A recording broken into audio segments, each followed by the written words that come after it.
todos, a todas, ¿cómo andan? Con calor, frío, no se sabe. Está raro, está raro. Vengo afectado por el clima, voy a arreglar así.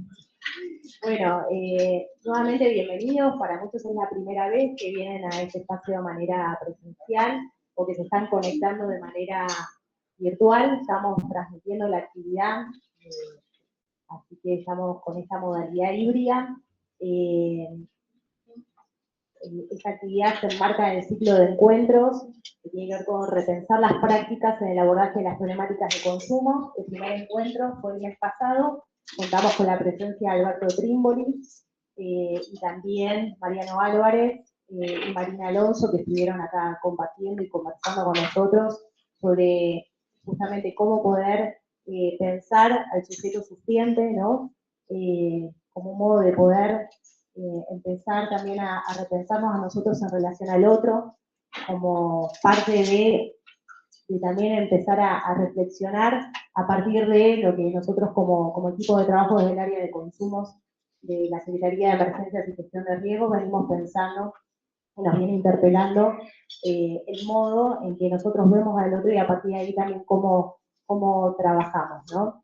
En ese marco, bueno, estuvieron presentes ellos, muchos de ustedes pudieron estar y estuvieron escuchando ese encuentro y se abrió un espacio de intercambio.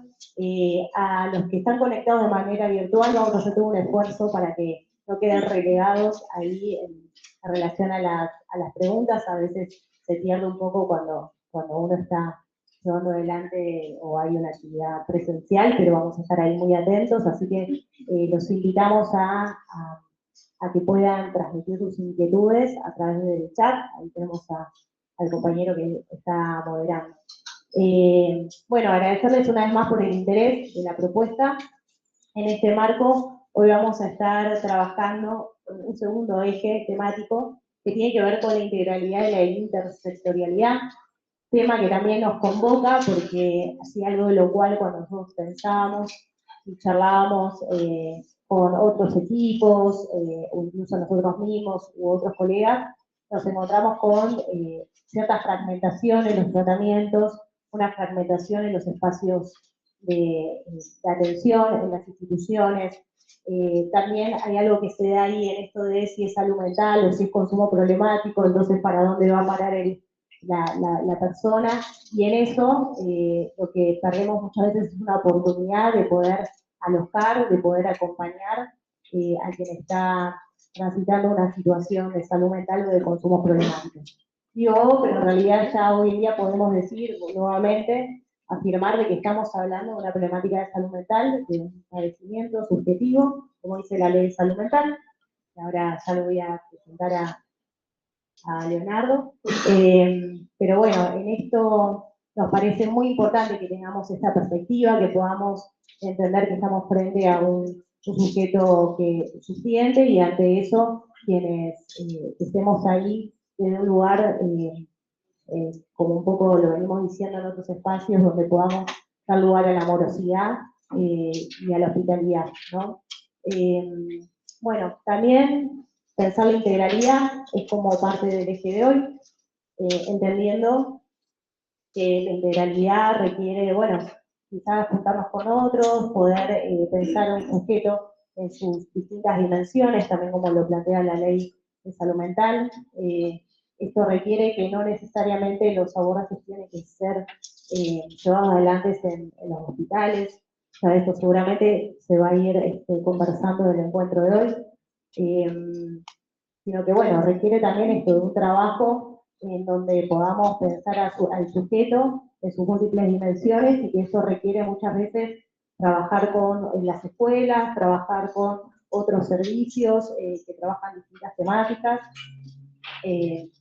y a veces nos encontramos con esas dificultades, ¿no? De cómo poder generar un encuentro, poder pensar desde distintos discursos también, porque también muchos de los que estamos acá, los que están conectados, de paso también aprovecho para contarles, todos venimos de distintas disciplinas, hay trabajadores sociales, hay educadores, hay psicólogos, hay acompañantes terapéuticos, operadores, hay usuarios, digo, que están participando de este encuentro, y en eso cada uno también tiene sus propios discursos, su propia formación, y en eso es fundamental también poner a dialogar los discursos y poder pensar ahí de qué manera podemos acompañar. Bueno, sin ánimos de extenderme mucho más, agradecerles a todos por conectarse, por el interés en la propuesta. Para nosotros es un placer enorme y estamos muy contentos de la convocatoria. Se han anotado muchísimas personas, cerca de 1000 personas, que algunos lo están viendo de manera virtual, otros se sumarán en la próxima. Bueno, ahí estamos. Hay gente de Río Negro que también se anotó, lo cual me parece fabuloso. Tenemos acá compañeras, justo recién estuve charlando con una compañera de la 1114 que está acá, también con una experiencia de trabajo muy interesante ahí en el territorio.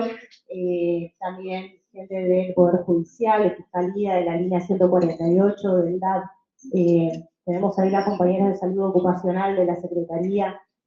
Bueno, seguramente me va a quedar por fuera los colegas de los hospitales.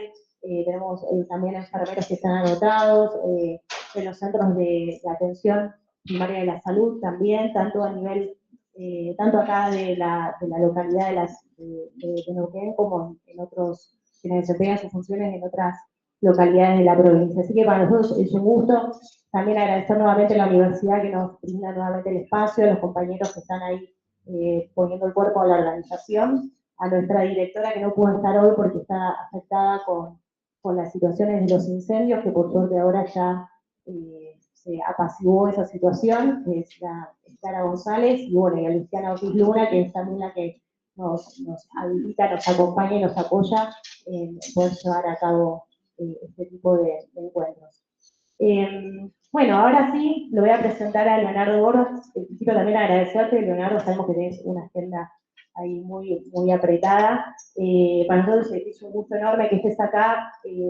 Al momento que pensamos en invitarte, también pensamos en que algo que insiste permanentemente es el tema en relación a la ley de salud mental, en las tensiones que se generan en distintos equipos, y me parece también un poco a partir de lo que hemos conversado previamente, algo en relación al contexto y lo que se demanda, el contexto actual, qué pasa con la ley de salud mental en términos de aplicación de la ley, ¿no? Me parece que es una cuestión que ronda todo el tiempo, que a veces pone en tensión a los equipos, a las familias. Esto surgió también retomando y recuperando un poco lo que traía en el encuentro pasado, cuando se nombra el punto de la internación, ¿no? Donde, bueno, qué pasa con las familias que demandan eso y eso no sucede. Digo, son como cuestiones que nos parecía muy importante poder pensar, digo, poner en diálogo. Así que estés acá para nosotros es un privilegio, porque bueno, qué mejor que venga el autor de la ley de salud mental, entendiendo que bueno, también hay otros, tiene que ver con todo un movimiento y un posicionamiento de cómo pensar la salud mental desde una perspectiva de derechos. Así que bueno, bienvenidos, te agradecemos, y acá Cini Machete, no me voy a acordar, Leonardo de psicólogo, egresado de la Universidad de Buenos Aires, integró el Servicio de Salud Mental del Hospital Regional de Ushuaia, fue diputado de la Nación desde el 2005 al 2009, autor de la Ley Nacional de Salud Mental, fue secretario ejecutivo de la Comisión Nacional Interministerial en Salud Mental y Adicciones, la CONISMA, desde el 2013 al 2015, jefe de gabinete de ministros de Gobierno de Tierra del Fuego, Antártida e Islas del Atlántico Sur, desde el 2015 al 2019. Director Nacional de Protección de Grupos en Situación de Vulnerabilidades, desde el 2020 al 2023, integró el plenario del órgano de revisión nacional a representación de la Secretaría de Derechos Humanos. Bueno, esto es solamente una síntesis, hay una amplia trayectoria de tuya, Leonardo, así que bueno, muchas gracias, bienvenido. Y antes de darte la palabra, anticipar, hago la mague. Sí. Hago la mague, pero ¿por qué? Para organizarnos, más o menos, la idea es que a partir de las 10, o ahora vamos a ir viendo cómo va surgiendo la dinámica, vamos a abrir un espacio de preguntas, de intercambio. Luego tenemos una pausa, un receso, a las 10:30 está estipulado, y después a las 10:45 vamos a dar inicio a la mesa de diálogo, que va a estar moderando esta mesa acá el compañero Eduardo Olivares, en donde van a estar participando Bernardo Calderón, psiquiatra, del Hospital Castro Rendón, del Servicio de Adicciones, también el Centro de Día Oeste y de la CAC un día diferente. Así que ahí vamos a poder, van a compartir parte de la experiencia de trabajo y cómo seguir pensando estas cuestiones en clave de integralidad e intersectorialidad. Y vamos a pedir que se queden hasta el final, que es posible, a la 1 vamos a tratar de ser respetuosos con el horario y dar cierre al encuentro. Bueno, ahora sí. Muy bien. Un aplauso para...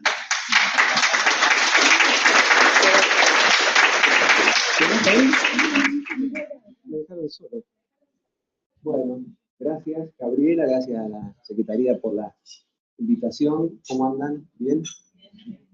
Un gusto compartir este espacio. Me gustan estos espacios donde hay gente que trabaja en distintos ámbitos del campo de la salud mental.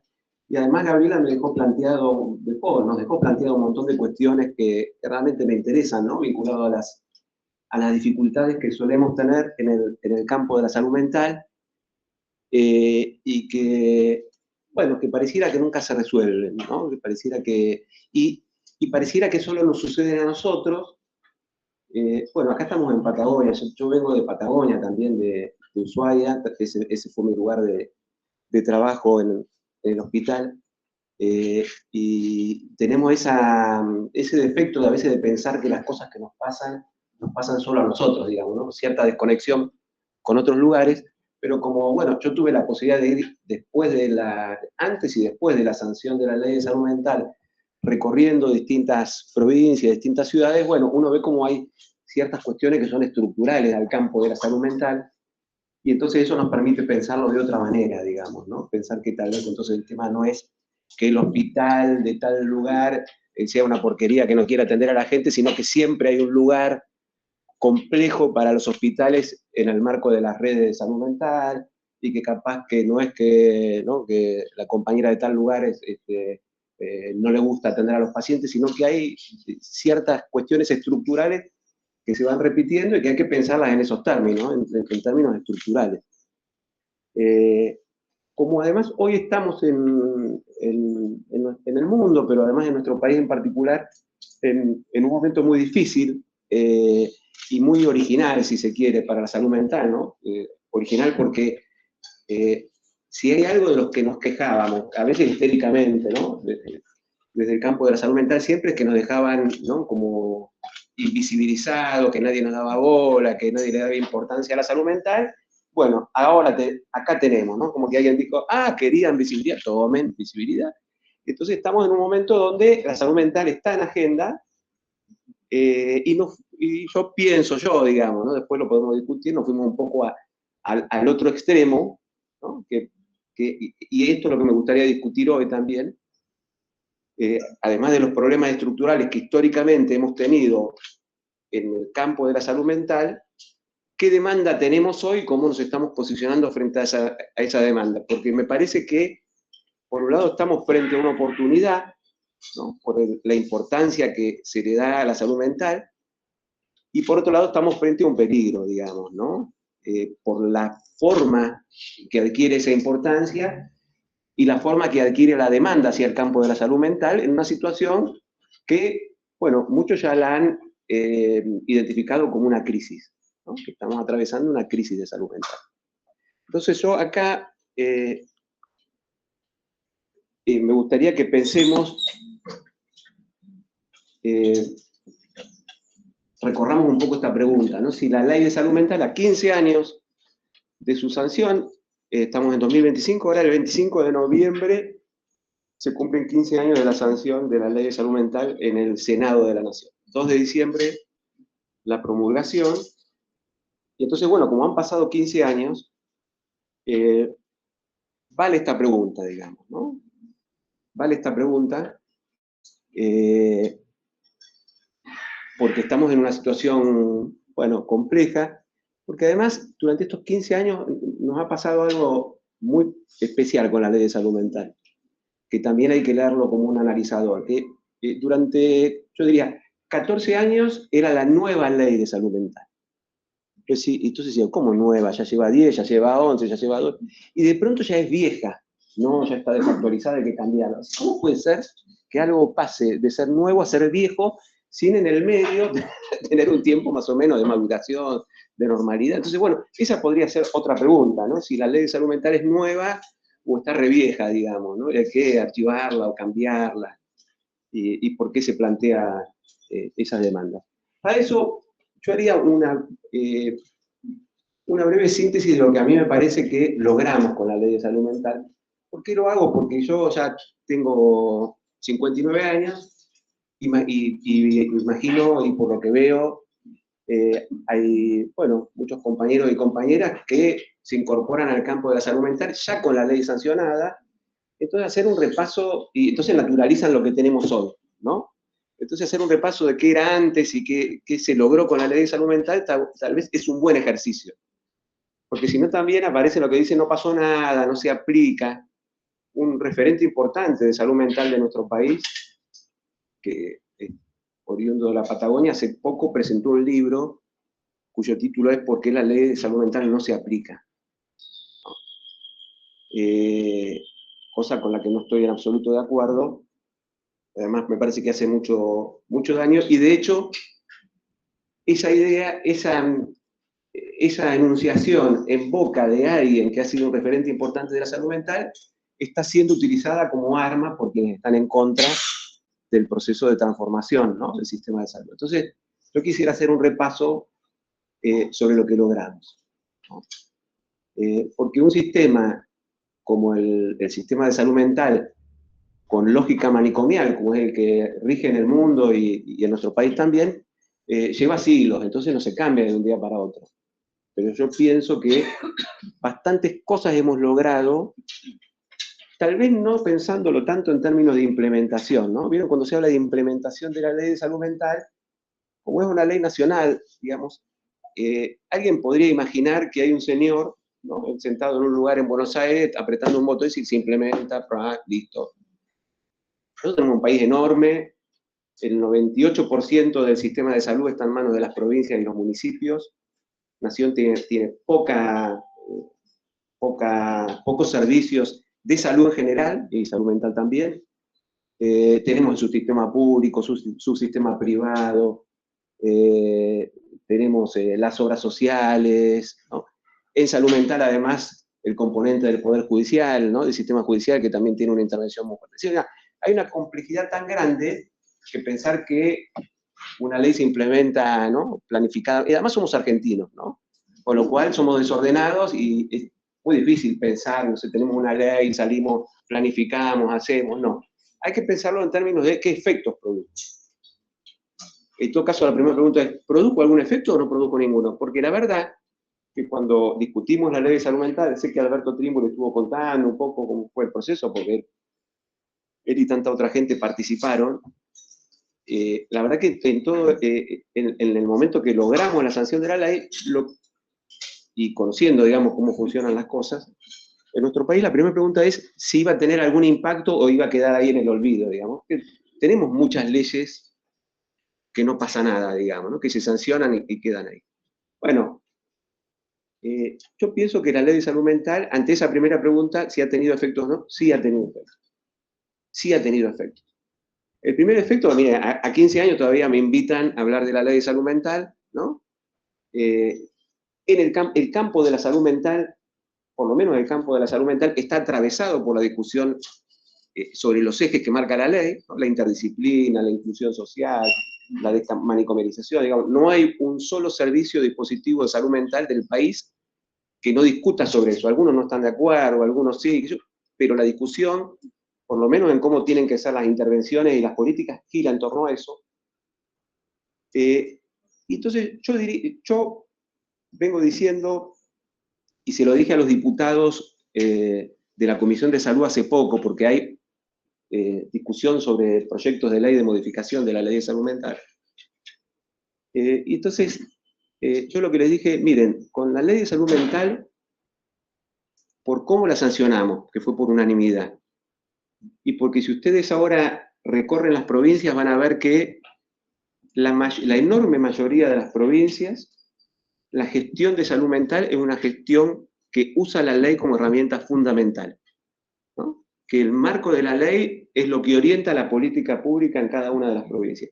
Y que incluso se han reunido hace poco 15 directores y secretarios de salud mental de las provincias, porque como Nación no convoca, se autoconvocaron las provincias, las gestiones de salud mental, para discutir, bueno, cómo avanzar, ya que Nación no baja programas, lineamientos ni financiamiento, cómo ayudarse entre las provincias para la implementación de la ley.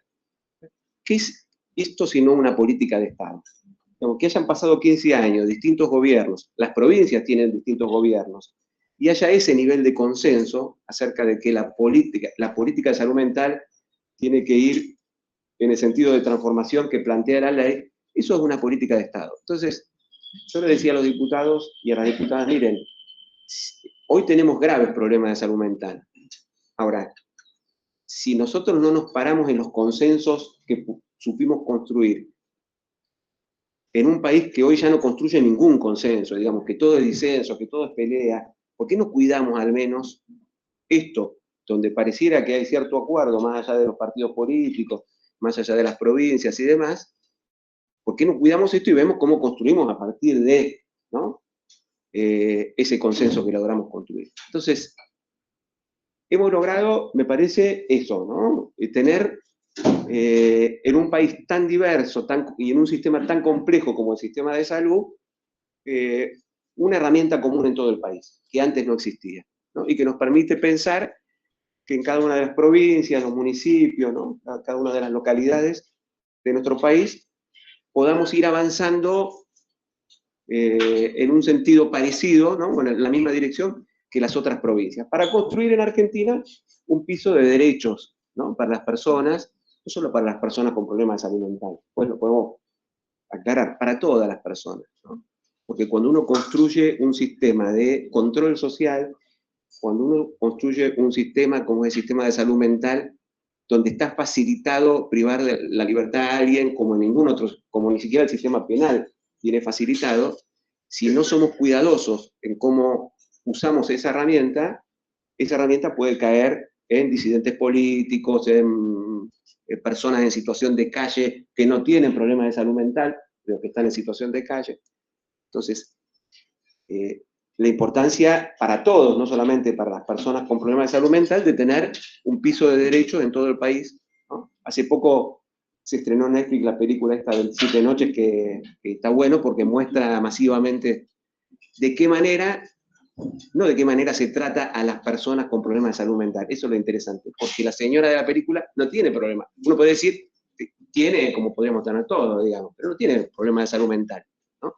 Cae en el sistema de salud mental, porque en ese momento además un sistema muy susceptible para ser utilizado para estas cosas, ¿no? Entonces digo, logramos ese consenso, logramos construir durante este tiempo una institucionalidad, me parece importante, órgano de revisión nacional, consejo consultivo, en algunas provincias como Neuquén, un órgano de revisión provincial. En la mayoría de las provincias, salud mental, que antes no existía, o era una dirección, pasa a ser una secretaría, o de no existir pasa a ser una dirección, digamos, se avanza en ese sentido. Se avanza en el sentido de fortalecer la interdisciplina, ¿no? Que si bien la interdisciplina siempre estuvo presente en el campo de la salud mental, bueno, hace 15 años, ¿no? Antes de la ley, los equipos se organizaban de una manera donde el discurso médico tenía cierta preponderancia, ¿no?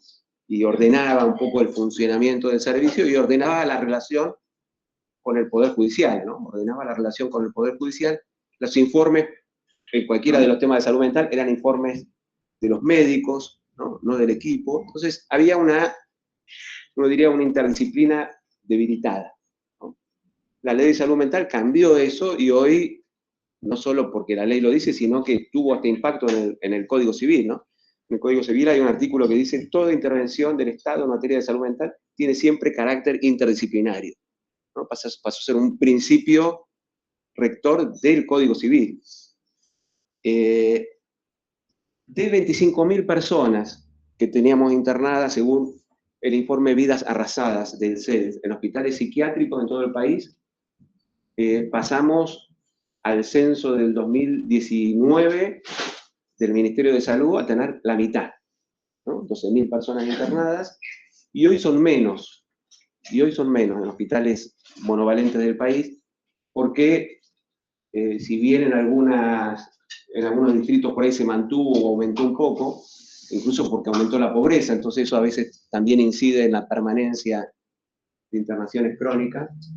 Bueno, provincia de Buenos Aires está haciendo una política muy fuerte y es la que más numerosa, digamos, ¿no? Entonces eso incide a la baja de ese índice. Entonces, hoy tendremos, yo calculo, 9.000 personas internadas en hospitales monovalentes. Bueno, entonces, ¿qué quiere decir? Que si en nuestro país veníamos en una curva ascendente de manicomialización, ¿no? En términos de institucionalización de personas por largos periodos en hospitales psiquiátricos, a partir de la ley de salud mental bajó.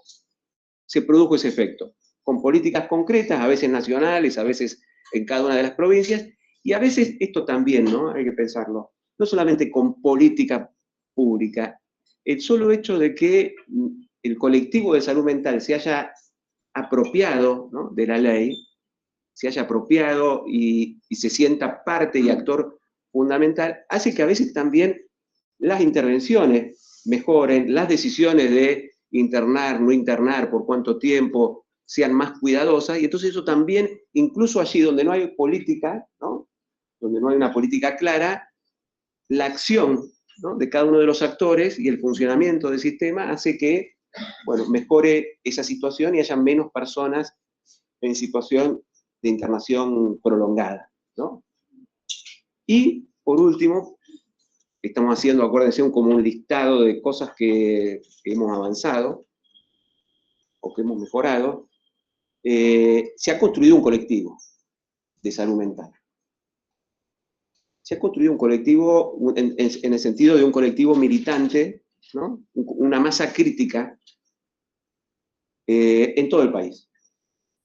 No es que tenemos una organización así unificada, y mejor todavía que no sea así. Quiero decir, hay muchos profesionales, usuarios, trabajadores del campo de la salud mental en todo el país, que además de percibirse como profesionales, se perciben como agentes de una transformación que sucede en todo el país. ¿Entiendes?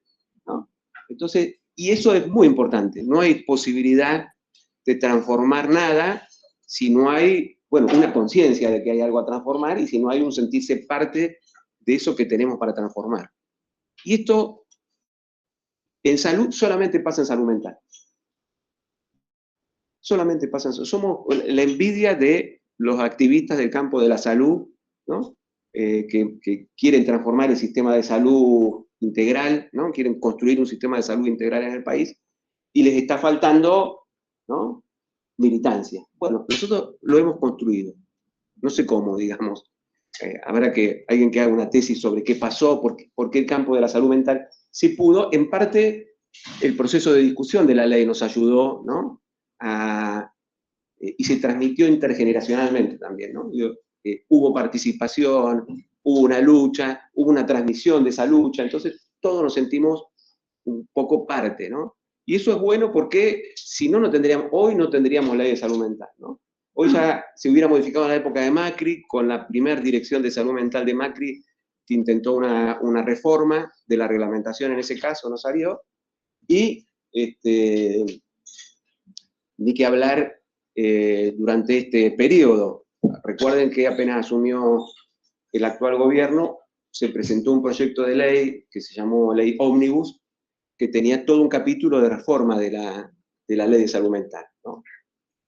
¿Qué es lo que impidió que eso avanzara? La movilización de los actores del campo de la salud mental, ¿no? Entonces ahí me parece que, uno diría, en 15 años, además de que se aumentaron en general los servicios de salud mental en hospitales generales, ¿no? Hay más respuestas.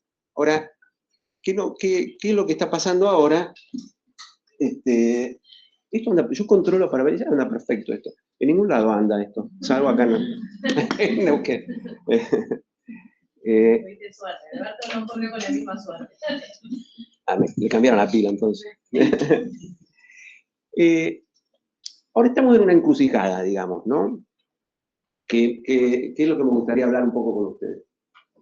por eso la pregunta de, bueno, si sigue teniendo vigencia la ley. Nosotros hemos hecho todo un recorrido, ¿no?, de 15 años, y a mi gusto exitoso, si se puede llamar exitoso, en términos de que el proceso ya está lanzado, digamos, ¿no? Venimos en un proceso de transformación lento, con dificultades, ¿no?, con avances, retrocesos, pero venimos en esa sintonía de que la ley fue realmente un instrumento válido para intentar transformar un campo de prácticas y de políticas que se decía sanitario, pero era punitivo, digamos, ¿no? Era un campo de prácticas represivas, de encierro, ¿no?, que cumplía otra función social más allá de lo que cada uno de nosotros como profesionales quisiéramos, ¿no?, o pensáramos.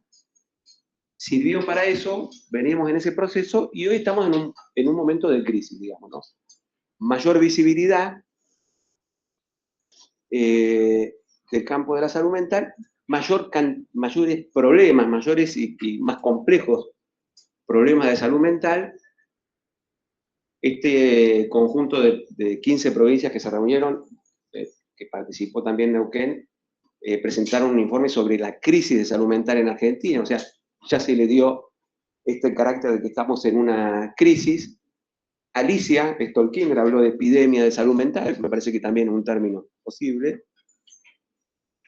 Yo digo, estamos en una epidemia de salud mental que tiene en el campo de la salud mental, que tiene dos componentes que para mí son llamativos, fundamentales, y que lo hacen aún más complejo. Primero, que es una epidemia sin epidemiólogos, ¿no? Es decir, estamos en una epidemia y no tenemos epidemiólogos de salud mental. Es decir, no tenemos gente con formación en salud mental capaz de pensar en términos epidemiológicos cómo enfrentamos una epidemia, ¿no? Primer problema. Digo en términos generales, seguramente habrá quien pueda un poco más, pero no es algo que se haya caracterizado el campo de la salud mental por desarrollo en epidemiología, digamos. Y el segundo, que estamos en una epidemia de salud mental, o en una crisis de salud mental, donde hay una negación a pensar sobre las causas. ¿Sí? Vamos a compararlo con el COVID, que fue una epidemia, bueno, una pandemia reciente, que fue la única que nos tocó vivir como generación.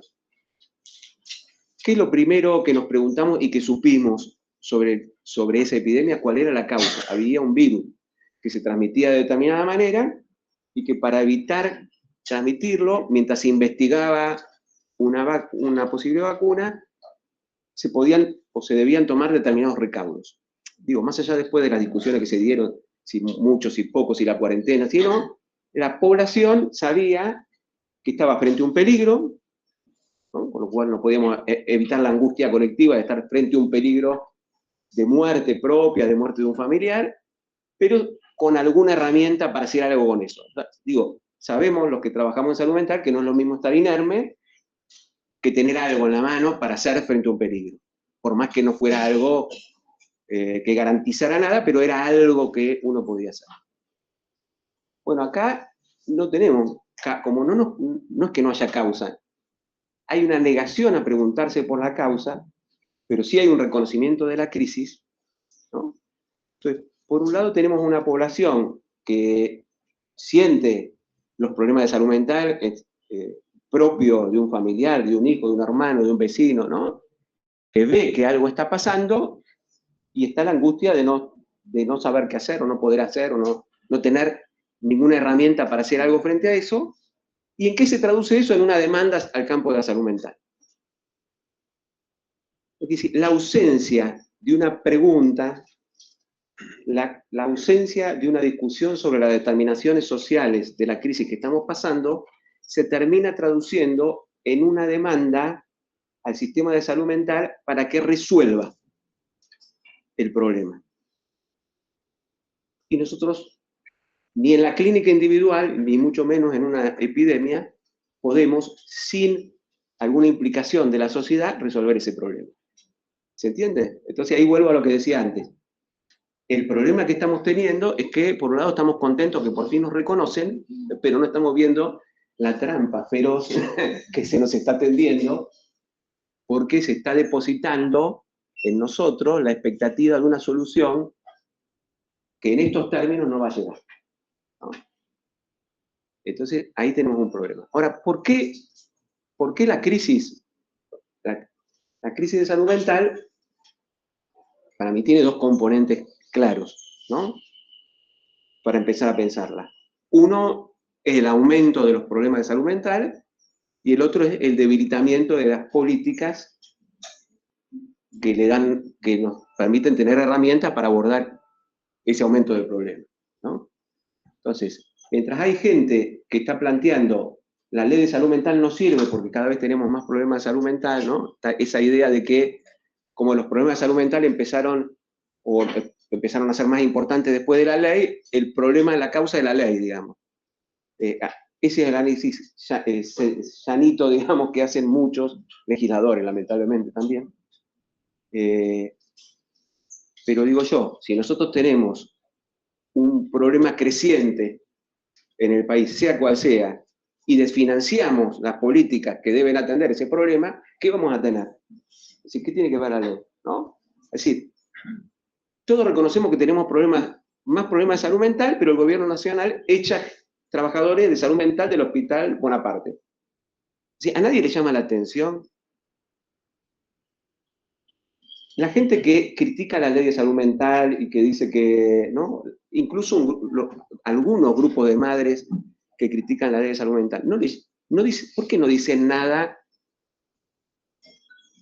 cuando desarman las residencias interdisciplinarias de salud mental de Nación? O echan trabajadores de salud mental, o le quitan pensiones a personas con problemas de salud mental, cuya pensión es el ingreso que le permite pensar en un proceso de externación. ¿Nos llama la atención que la crítica sea una ley que garantiza derechos y no a la falta de cuidado, a la falta de políticas para acompañar a las personas que efectivamente tienen problemas? Ahí tenemos la configuración del momento en que estamos hoy, ¿no? Un aumento de los problemas de salud mental, un desfinanciamiento o debilitamiento en general de las políticas que debieran atendernos. Yo mencioné algunas, pero bueno, en nuestro país buena parte de la población, incluso buena parte de los que después critican la ley de salud mental, tienen cobertura privada, ¿no? Y nosotros en la cobertura privada, lo primero que tuvimos fue un aumento desmedido de las cuotas que hizo que prácticamente el 10% se fuera del sistema privado al sistema público que ya venía sobredemandado, imagínense con el traslado de todo el sector privado. Y tenemos que quien debiera controlar que cumplan con la atención de la salud de sus afiliados, que es la Superintendencia de Servicios de Salud, está a cargo de un empresario del sector de la medicina privada, con lo cual no controla nada, digamos, ¿no? Entonces, ahí también tenemos un problema. Los remedios, ¿no? Del PAMI, el remediar que existía antes, ¿no? Se dan cuenta cómo por más que Nación no tenga mucho porcentaje de sistema de salud, tiene políticas y programas de alcance nacional que sí impactan en salud mental, ¿no? Entonces, como todo eso se fue debilitando, como además las provincias reciben menos, ¿no? de coparticipación, esto es un tema que por ahí muy técnico, pero Neuquén tiene un ingreso también de regalías hidrocarburíferas que hace que, bueno, tenga una cierta espalda, si se quiere, pero aún así la parte de la recaudación que hace el gobierno nacional y que participa las provincias en términos reales ha disminuido. Y además, como no hay transferencia para obra pública y demás, las provincias tienen que afectar de su propio presupuesto para cosas que antes no lo hacían. ¿Qué quiero decir con esto? Que además todo el diseño de distribución de impuestos y demás hace que las provincias también se vean debilitadas para sostener el 98% del sistema. Entonces ahí está el cuello de botella que no se discute, mientras los diputados discuten si el artículo 20, si la ley, si el sistema de internación, si no debiera haber un psiquiatra a la hora de firmar, ¿no? Y un montón de cosas que no resuelven nada. ¿Qué pensamos o qué podemos pensar nosotros respecto de las determinaciones sociales? Y ahí voy tratando de terminar para cumplir con la pauta horaria. y dar lugar al intercambio, ¿qué podemos pensar en términos de las determinaciones sociales de la salud mental, ¿no? Yo pienso que hasta ahora fue una cuestión histórica o por la realidad que teníamos al momento de sanción de la ley, nosotros vimos todo el proceso a partir del foco del artículo 27 de la ley, ¿no?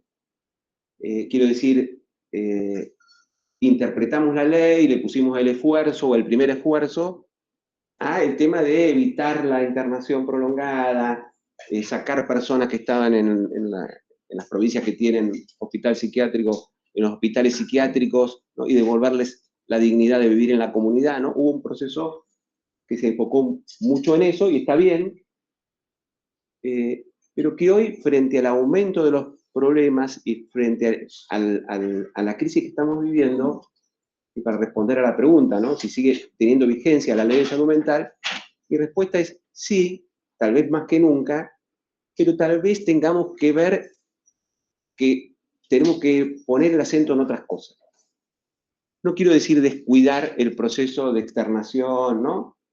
Pero en todo caso hay una discusión con la sociedad, ¿no? Mientras la sociedad nos demanda, porque hay cada vez más problemas, entonces atiendan, y mi hijo que se droga, y todo lo que sabemos, y entonces ve en nosotros, en la ley de salud mental, solamente un no queremos internar, o estamos en contra de las internaciones prolongadas, y nos quedamos en un nudo de una discusión chiquita. Entonces yo digo, me parece que es un momento de dialogar con la sociedad que nos está demandando respuestas a partir del artículo 3, ¿no? Que es el artículo que habla de los derechos y de las determinaciones sociales, ¿no? Que la salud mental está determinada por componentes históricos, sociales, culturales, ¿no? Biológicos, cuya dinámica depende de la construcción y el respeto de los derechos humanos de todas las personas. Y entonces, a partir de poner el acento ahí, bueno, empezar a pensar qué podemos pensar en términos de la epidemiología de esta crisis, y en términos de la prevención, y en términos de cómo podemos compartir la responsabilidad con la comunidad. Yo tengo una imagen, digamos, que es que mientras la sociedad y la política, ¿no? Y los medios de comunicación, ese sistema, digamos, ¿no? Medios de comunicación, sociedad política, demandan cada vez más y presionan cada vez más al sistema de salud mental para que resuelvan, ¿no? Los problemas, las crisis, etc. Y mientras nosotros nos peleamos entre nosotros para ver cómo, porque, bueno, frente a esa demanda, como no la interpelamos, no le ponemos, ¿no? No la pensamos demasiado y nos abruma, entonces, ¿cuál es la primera reacción? Además, típica reacción de esta época en que vivimos, ver a quién podemos echarle la culpa, ¿no? Es decir, la angustia, esto es mucho, pero esto no soy yo que tengo que ver, tiene que ser el otro, ¿no? O sea, es la primera reacción de la angustia frente a una demanda que no podemos matizar un poco, relativizar o poner en cuestión, ¿no? Y entonces, mientras nos llega esa demanda y nosotros nos peleamos entre nosotros, afuera del campo de la salud mental sigue funcionando alegremente la máquina de producir malestar, la máquina de producir locura. ¿No? Es decir, nos llegan los pibes, nos llegan los usuarios, mal, y afuera, bueno, uno prende la radio y el presidente puteando, los periodistas levantándole la voz a trabajadores del Garham. No estoy diciendo, y si quieren quitamos a lo del presidente, porque por ahí hay gente que piensa que uno lo hace porque está políticamente en contra. Bueno, no deja de ser el presidente y tiene una responsabilidad distinta, pero bueno, muchas veces desde todo el arco político, y a veces la dirigencia, y a veces la militancia, y a veces el periodismo, naturalizamos esto de que podemos discutir maltratándonos y eso no tiene ninguna consecuencia. Bueno, sí tiene consecuencia. Mala noticia, digamos, sí tiene consecuencias. Entonces, ¿qué hacemos? Digamos, seguimos ignorando que hay una máquina de producir malestar y nos peleamos entre nosotros para ver quién resuelve algo que sabemos que no vamos a poder resolver en última instancia, poco podemos hacer en estas condiciones, ¿no? Entonces a mí también me preocupa cuando una salida, digamos, frente a esa demanda es pelearnos entre nosotros, la otra es decir, necesitamos más recursos. Necesitamos más recursos. El problema no es la ley, sino que no se implementa. Bueno, claro, hay un núcleo de verdad en necesitamos más recursos, el problema no es la ley, sino que no se implementa. Hay un núcleo de verdad en todo eso. Pero lo peor que nos podría pasar es que nos den todos los recursos y que nos digan, a ver, ahora, porque tampoco, ¿no? Tampoco vamos a poder. Tampoco vamos a poder. Entonces, yo mencioné una determinación social, no creo que sea la única, que es la violencia en la discusión de los temas, ¿no?, sociales, de los temas de la conversación pública. Ni siquiera, no un tema de la política, ¿no?, un tema de la violencia en la conversación, en cómo la sociedad discute sus problemas, desde los más grandes, ¿no?, qué sistema educativo queremos, qué sistema jubilatorio queremos, ¿no?, hasta los más chiquitos, es hasta dónde se puede estacionar el auto en la vereda si hay un garage. No sé si vieron ayer un TikTok de una chica discutiendo con un jubilado porque le había estacionado, ¿no? Bueno, uno diría, ahí hay una discusión de convivencia, hasta dónde el auto, qué sé yo, pero que hasta esa discusión se vuelve absolutamente violenta, ¿no? Bueno, ahí tenemos un problema. Después, bueno, yo creo que a esta altura de la situación no podemos ignorar el impacto, los múltiples impactos que tienen las nuevas tecnologías de la comunicación en la salud mental. Y que, bueno, empieza a haber desarrollo, que Alberto Trimboli tiene un libro sobre el impacto de las pantallas y de las nuevas tecnologías en los jóvenes. Empieza a haber investigación, texto, que me parece que es muy útil de retomar y de pensar. Y a mí me gusta pensarlo en términos de cuáles son hoy las condiciones de vida que permiten u obstaculizan el despliegue de proyectos deseantes, ¿no? Es decir, ¿por qué digo condiciones de vida? Porque no solamente las condiciones materiales, sino el clima social, las condiciones del lazo social que permiten o no que las personas podamos sentirnos entusiasmados con la vida, digamos, construir sentido, estar apasionados por algo, querer hacer algo, entendiendo que eso es la salud mental y que la ausencia de eso necesariamente va a devenir en problemas de salud mental, ¿no? Que puede ser la depresión por no encontrarle sentido a la vida, el consumo de sustancias como un intento de tener momentos breves de satisfacción y de sentir nuestro cuerpo, ¿no? O la ludopatía, ¿no?, como un intento de restituir algo del orden del deseo, ¿no?, de apostar a algo, que el deseo es apostar a algo, ¿no? El problema es que en la ludopatía se degrada ese algo al dinero, digamos, pero no deja de ser como, yo lo pienso como un pulmotor, digamos, ¿no? Ahí donde falta el deseo, se introduce un artificio que intenta emular algo de lo que es el deseo, digamos, ¿no? Pongo la expectativa en algo, quiero algo, imagino, espero del otro, ¿no? No sucede, me frustro, lo vuelvo a intentar. Sucede, me frustro, porque no era lo que, nunca se trata de eso, ¿no? Pero quiero decir, cuando no están dadas las condiciones para el despliegue del deseo, siempre va a haber aumento de malestar y por lo tanto aumento de patología. Las condiciones materiales son obviamente muy importantes, porque quien no tiene para comer, quien no tiene para estudiar, quien no tiene para pagar para ir al club, y si no hay además una alternativa de un espacio gratuito para el deporte, para encontrarse con otros, etcétera, eso va a incidir, pero también hay otras cuestiones que no son las condiciones materiales, pero sí son las condiciones de vida que inciden, ¿no?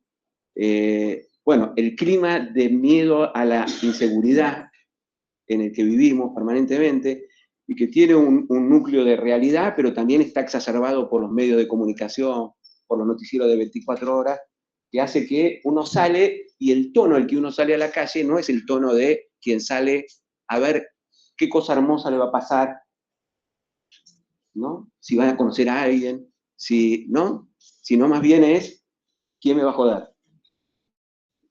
Eso que parece poco, el otro día leía un Twitter, algo que me identificó mucho, decía, yo soy un random, ¿no?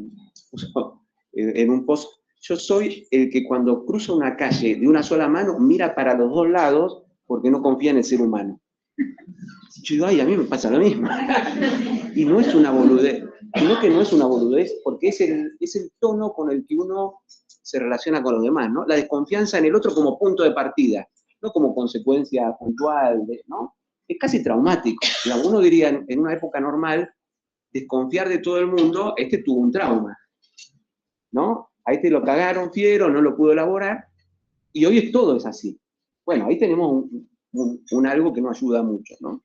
La desconfianza en el futuro, ¿no? La desconfianza en el futuro, bueno, hoy todos estamos un poco amenazados por la inteligencia artificial, que pensamos que en cualquier momento nos quita el laburo, por el desastre climático, ¿no?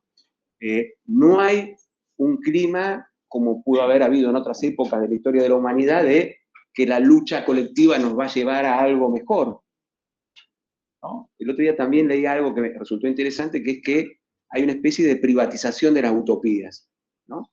¿Qué es lo que me parece que pasa en buena parte de la juventud? Bueno, antes la juventud pensaba que uniéndose podía transformar el mundo y hacerlo mejor para todos, ¿no?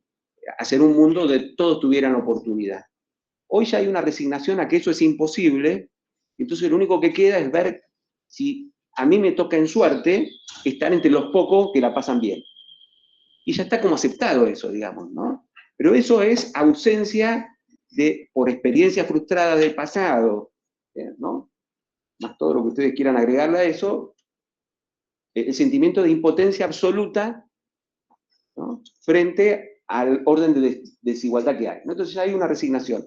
Ya que no podemos cambiar el mundo, veamos qué puede hacer cada uno para estar ahí arriba, además aceptando que o sos pobre de pobreza absoluta o sos rico de riqueza absoluta, digamos. Ese es el mundo que ya aceptamos todos, ¿no? Nadie quiere ser clase media, todos los chicos quieren ser ricos y si no, y saben que las posibilidades son pocas y que el camino puede ser la apuesta, el cagar al otro, la criptomoneda, lo que sea, bueno, y ahí van con eso. Y después hay un montón de cuestiones que yo no me quiero extender, pero que uno se pone a pensar, el propio funcionamiento de las redes sociales, ¿no?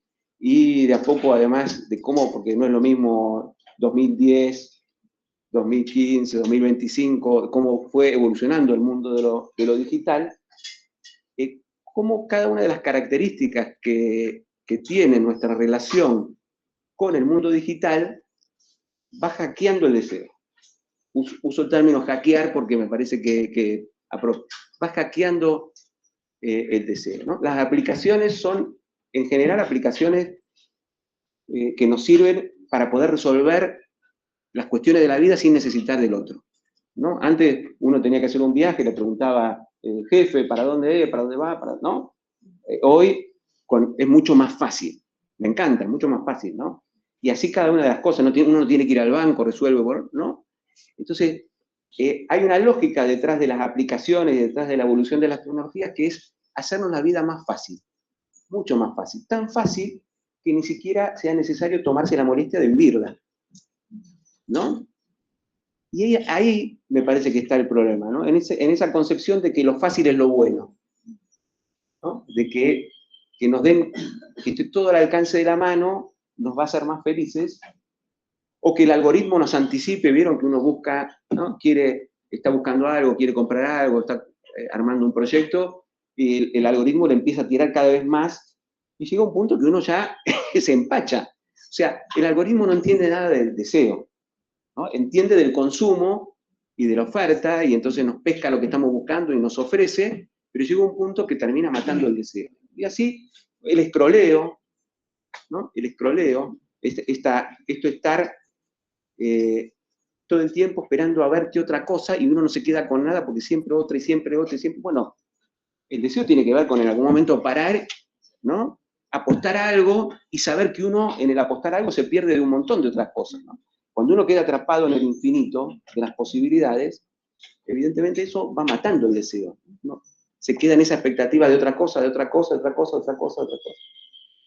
Entonces, ¿qué quiero decir con esto? Que muchos intentaron echarle la culpa de los problemas de salud mental a la pandemia y más en especial a la cuarentena. Y más en especial a la cuarentena. Y yo no digo que toda esa experiencia no haya tenido algún efecto, pero creo que más que mirar a Ginebra, que es donde está la OMS, deberíamos mirar a Silicon Valley, que es donde hoy se están construyendo, ¿no?, estos dispositivos y estas tecnologías que cada vez nos invaden más porque nos dejamos invadir, digamos, ¿no? Porque han encontrado la forma y un sometimiento voluntario de la enorme mayoría de la población por esa cuestión, digamos, ¿no?, que nos ofrece el principio del placer, donde uno encuentra, bueno, cuando empezamos hoy la conversación decían, guardemos el celular, ¿no? ¿Y qué sensación tiene uno con esto de guardar el celular 2 horas? ¿De qué me estaré perdiendo, no? Y un poco de cierto tiene, porque uno pasan 2 horas en este país, prende el celular y ¿qué pasó? Ya no hay congreso de la nación. Entonces, para finalizar, sigue funcionando, esto es maravilloso. Creo que, ¿qué es esto, digamos, no? Que nosotros hoy más que nunca tenemos que sostener la ley de salud mental por todo lo que nos permitió construir, porque es el marco en el que dialogamos, en el que podemos dialogar, en el que podemos construir. Pero que a esta idea, el espacio este habla de la intersectorialidad y de la integralidad. Yo le agregaría un término que es la imposibilidad. Le agregaría un término que es la imposibilidad, ¿no? En el sentido de que me parece que obviamente tenemos que mejorar el trabajo en red, tenemos que mejorar los diálogos entre las distintas instituciones, tenemos que entender que los distintos dispositivos en salud mental son como una caja de herramientas, ¿no?, que permiten que los sujetos, que siempre son distintos unos de otros, puedan circular por esos dispositivos en un momento o en otro, de acuerdo a sus posibilidades, de acuerdo a sus deseos, ¿no?, de acuerdo al momento que está atravesando. Que todo eso hay que mejorarlo, pero entre todos no vamos a construir un todo, ¿no? Que nosotros trabajamos con una complejidad que es el sufrimiento humano, que es ineliminable. Y que además, si nosotros no podemos estar un paso antes en el sentido de trabajar en prevención, pero no lo pienso de manera ingenua, digamos, ¿no? Pienso que podemos hacer un aporte estableciendo un diálogo, o viendo cómo podemos promover un diálogo social a través de los medios de comunicación, a través de los encuentros en los barrios, en las escuelas, un diálogo sobre las relaciones sociales, un diálogo sobre lo que nos está pasando, sobre esta cuestión del bullying. El otro día leía que se suicidó un chico en la Facultad de Medicina y la primera lectura a él le hacían bullying. Yo pensé, bueno, capaz que es medio difícil pensar en una facultad, pero bueno, capaz que le hacían bullying, capaz que era un chico con enormes dificultades y ansiedad social y no le hacían bullying, digamos, ¿no? O sea, que la mínima interacción no familiar le producía una ansiedad y bueno, tal vez ahí lo que hubo que pensar es, bueno, que todos tenemos que aprender a ver cómo incluimos un poco más a aquel que es más retraído que yo, pero de ahí a echarle la culpa al resto del suicidio me parece que es un montón, ¿no? Pero quiere decir, promover todos estos diálogos con la sociedad, corresponsabilizar a la sociedad para que cuando nos llegue una demanda en salud mental, bueno, nos llegue de otra manera, ¿no? No es esto que le pasa a él, resuélvalo usted que es el especialista, digamos, ¿no? Esto es producto de algo que hemos construido entre todos, que nos pasa a todos, tratemos de mejorarlo entre todos, a ver qué pueden hacer ustedes, sabemos que hay límites, porque si no, lo que viene es la demanda punitiva, la demanda de encierro, que es la demanda de cura. Y esto también quiero decirlo. El otro día, a mí muchas veces me preguntan, ¿qué le cambiarías a la ley de salud mental? Y qué sé yo, digo, nada, no porque sea perfecta, sino porque no se me ocurre, qué sé yo. Y ahora se me ocurrió algo. Vieron que hay un inciso de la ley que dice el derecho a que ninguna enfermedad sea considerada incurable, digamos, ¿no? O que ninguna situación sea considerada crónica. Y yo le agregaría también el derecho que tenemos todas las personas a que ninguna enfermedad sea considerada curable. Porque también es un peligro, ¿no?, el querer curar. Porque detrás de la demanda de querer curar, ¿no?, está la demanda de querer normalizar, de querer anular lo diferente, la diversidad, la singularidad, ¿no?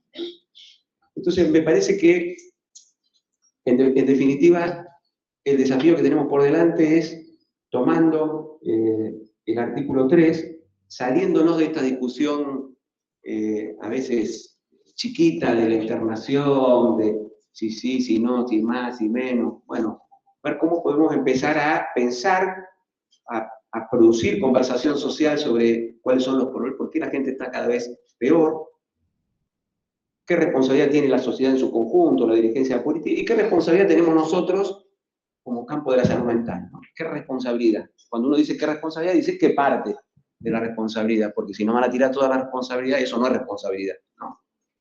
Y me parece que, bueno, eso nos va a permitir dar un pasito adelante, mejorar un poquito y evitar que en el peor momento de crisis de salud mental terminemos todos encerrados, ¿no? Porque si la ley de salud mental en el 2010 la podemos pensar como la defensa de los derechos de una minoría, hoy es la defensa de los derechos de todos, digamos, ¿no? Porque pensar que un sistema manicomial va a resolver una epidemia de estas características, además de injusto, es medio boludo, ¿no? Entonces, me parece que hoy es el momento en que más tenemos que aferrarnos a los principios que establece la ley de salud mental, pero tratar de encontrarle, ¿no?, una vueltita de tuerca, porque por ahí son otros los aspectos de la ley de salud mental que tenemos que empezar a profundizar y a desarrollar un poco más para salir de no solamente esta demanda que recibimos, sino evitar que esta demanda se termine transformando en una demanda punitiva, ¿no? En definitiva, ya no es demanda de que las personas mejoren, sino de que de alguna manera las saquemos de circulación. Bueno, eso es lo que quería compartir con ustedes y espero que nos haya quedado algún tiempito así para el intercambio.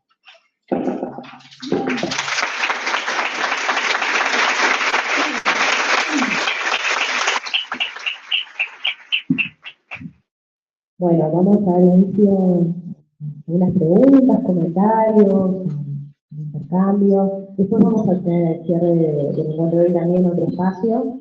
Pero bueno, ahora queremos comentar, preguntar. Es un buen momento.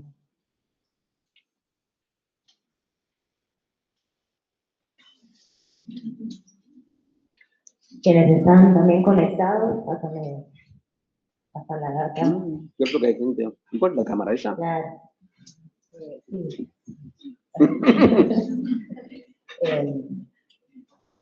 Bueno, acá hay primero un comentario.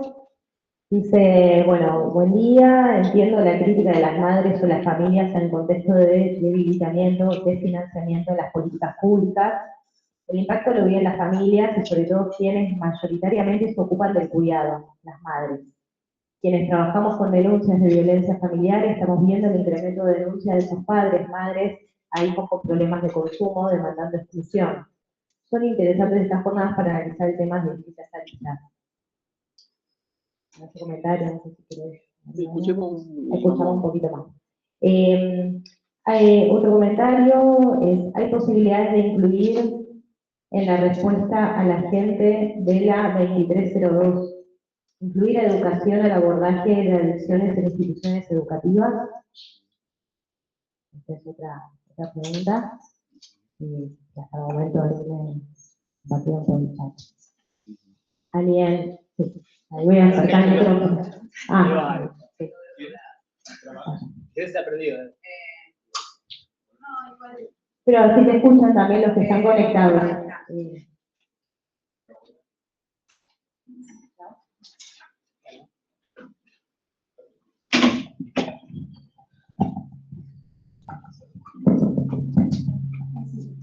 Bueno, en principio agradecer la presencia y esta posibilidad de encuentro que siempre son necesarios.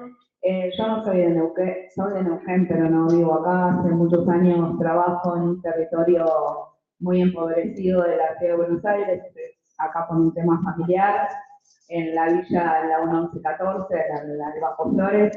Te escuchaba con atención. En realidad no conozco tanto de la salud mental y de la ley sí del padecimiento,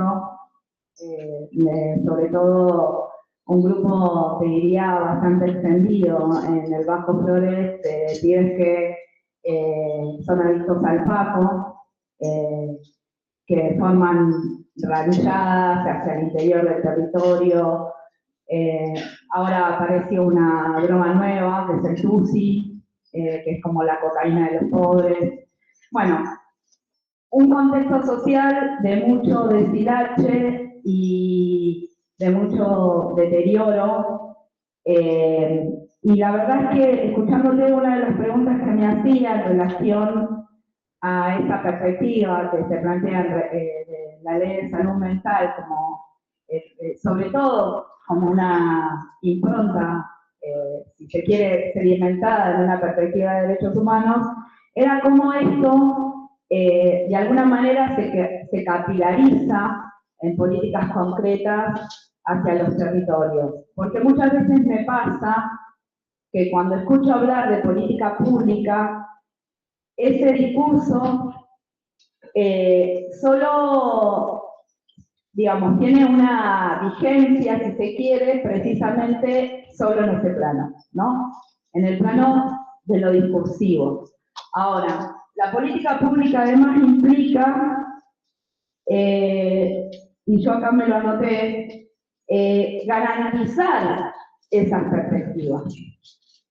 Porque cuando uno no piensa cómo esa perspectiva se capilariza y se materializa en las problemáticas puntuales, solo es una disputa en términos discursivos. Entonces, nosotros podemos estar absolutamente de acuerdo con la perspectiva de la ley de salud mental, pero si vos me preguntás a mí, cuando veo a las madres que no pueden, digamos, con el pibe que le robó la ropa, la comida dentro de la heladera, que la vendió, que lo repite una y 1000 veces, y en la escuela nosotros no tenemos respuesta, en el CESAC no hay respuesta, en el Hospital Piñeiro, que es el encargado de los dispositivos de salud, no hay respuesta, digo, bueno, ¿cómo asumir también, de alguna manera, que esto que se plantea como política pública tiene que tener materialidad? Porque si no, solo queda en el discurso. Y hay, en ese sentido, un corrimiento, te diría, un desplazamiento importante de la responsabilidad, no solamente del Estado en su totalidad, sino también de los sectores, digamos, intervinientes, ¿no? Eso. A mí me parece que hay una disociación enorme en ese plano, ¿no? Entre lo que se piensa en el plano discursivo, entre esa perspectiva tiene una materialidad concreta.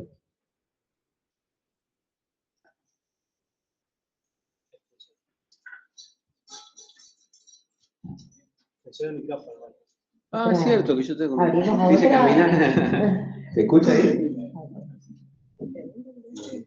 Sí, claro.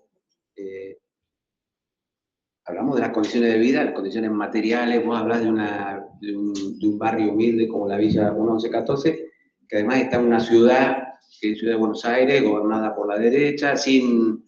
Es más, a ver, ¿qué es lo poco que la Ciudad de Buenos Aires planteó o plantea respecto de la ley de salud mental, que hay que modificarla para poder internar en los hospitales psiquiátricos a la gente en situación de calle? Esa es lo que dice una y otra vez los funcionarios de Ciudad de Buenos Aires. Es más, hace poco, ahora un año ya, hubo una circular del SAME, que después la anularon, pero llegó a ser firmada, que decía, era una instrucción para los equipos que van en las ambulancias, que decía, las personas en situación de calle tienen que ser trasladadas a los hospitales psiquiátricos, tengan o no criterio médico. Ya lo pusieron, lo firmaron, ¿no? Entonces, claro, es obvio que en Ciudad de Buenos Aires vos no vas a tener políticas de salud mental que le den carnadura a lo que dice la ley de salud mental. Si uno tuviera que pensar en qué políticas para esa población con la que vos trabajás, yo pensaría un 90% de políticas absolutamente inespecíficas, que nada tienen que ver con la salud mental, ¿no? Pensaría cómo hacer llegar a los barrios actividades deportivas, cuestiones que a los pibes les interesen, que los entusiasmen, cómo fortalecer la escuela, una escuela que le transmita deseo de vivir, esperanza en el futuro. O sea, la única forma que vos tenés de ganarle a ese fenómeno, digamos, del consumo masivo en barrios populares es darle a los pibes otras oportunidades concretas que los entusiasmen y que, es decir, uno le gana a la droga por competencia, digamos, ¿no? Por ponerle al lado en la vida algo más interesante. Entonces, la ley de salud mental ahí lo que puede hacer es poquito. Después vos tenés todo el problema, bueno, perfecto, eso no sucede, tenés el problema, los pibes hacen esto, van al hospital, bueno, ahí tenés muchas situaciones que analizar, ¿no? Primero, la ausencia de dispositivos más comunitarios, es decir, de profesionales de la salud mental que puedan trabajar en el barrio con estas problemáticas, acompañar de otra manera, sin necesariamente tener que caer en una internación, ¿no? Después tenés el problema de algunos servicios de salud mental que por sobredemanda, en algunos casos, y en otros casos, por ineficiencia, si se quiere, rechazan, ¿no? O podemos que evalúan una situación aguda de salud mental, que evalúan que no requiere internación y no dan otra respuesta, digamos, ¿no? Me parece que ahí hay una falla importante de muchos sistemas de salud mental que es, bueno, perfecto, vos no, te parece que no es para internar, pero no, entre internar y no hacer nada, bueno, si vos cuando no internás, la ley de salud mental dice internás por riesgo cierto inminente y ante la ausencia de otras alternativas. O sea, vos tenés que considerar primero para el riesgo cierto inminente no solamente la sintomatología individual, sino todo el contexto, ¿no? Por eso es una evaluación interdisciplinaria. Y además de considerar todo el contexto, tenés que considerar, bueno, yo no interno, pero ¿por qué pienso que puedo desarrollar otro tipo de intervenciones para acompañarnos, en este caso? Y a veces es interno y punto. Bueno, eso es abandono del paciente, ¿no? Eso es abandono del paciente. En Tierra del Fuego están haciendo algo interesante, que es, bueno, como hay en salud mental tenemos esta particularidad, digamos, ¿no? Tenés, que no sucede en otros campos de la salud, que la demanda muchas veces no viene de la persona que porta el problema, sino del entorno. Y bueno, ahí se va a producir siempre una tensión. Entonces, en Tierra del Fuego armaron como grupos de padres, pero de padres incluso de familiares que no están en tratamiento, que no quieren estar en tratamiento, pero las familias tienen un ámbito para, bueno, para ir a contar lo que les pasa, para hablar con profesionales, para recibir cierta orientación.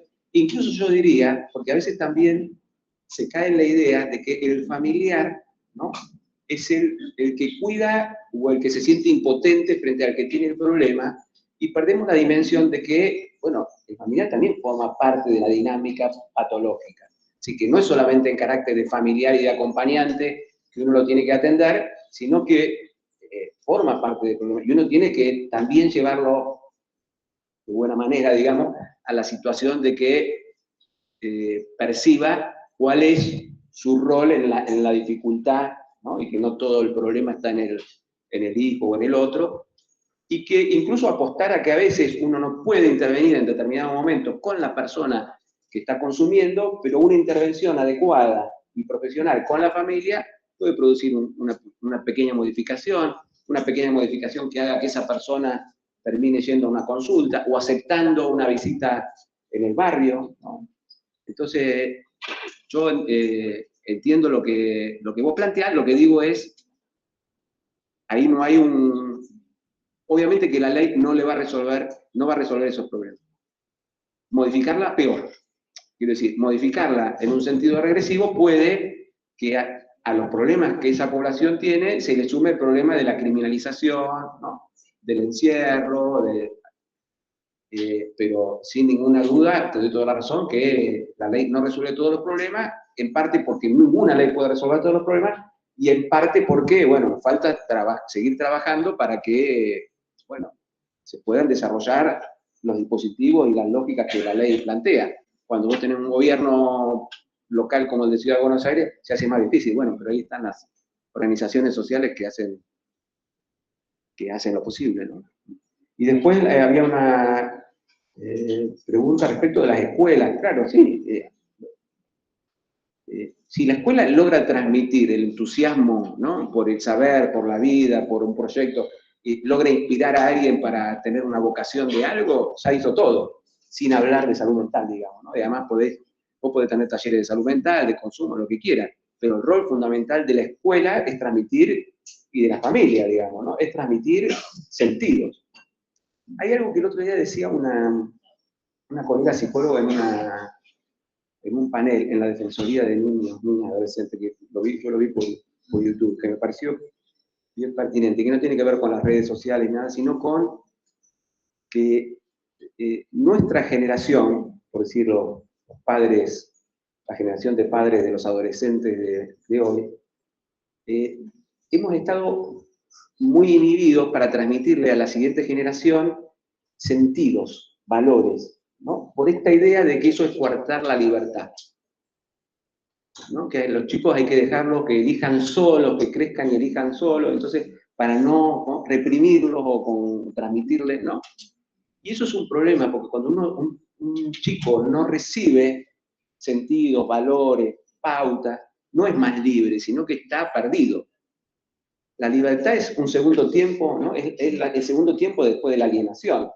Es decir, todo el proceso de recibir sentidos, pautas, prohibiciones, es lo que permite construir libertad después, peleándose con eso, eligiendo alguna cosa sí, otra cosa no, haciendo lo contrario, que tiene que haber algo ahí, porque si no lo que hay es un sinsentido. Me parece que, bueno, buena parte de lo que estamos viendo hoy también tiene que ver un poco con eso, ¿no? Con esa inhibición que ha tenido una generación para transmitir, que en definitiva lo que tiene que transmitir tanto la familia como la escuela, no es el deseo por una cosa en particular, sino es el deseo. Lo que pasa es que no hay forma de transmitir deseo si no es transmitiéndolo por poder.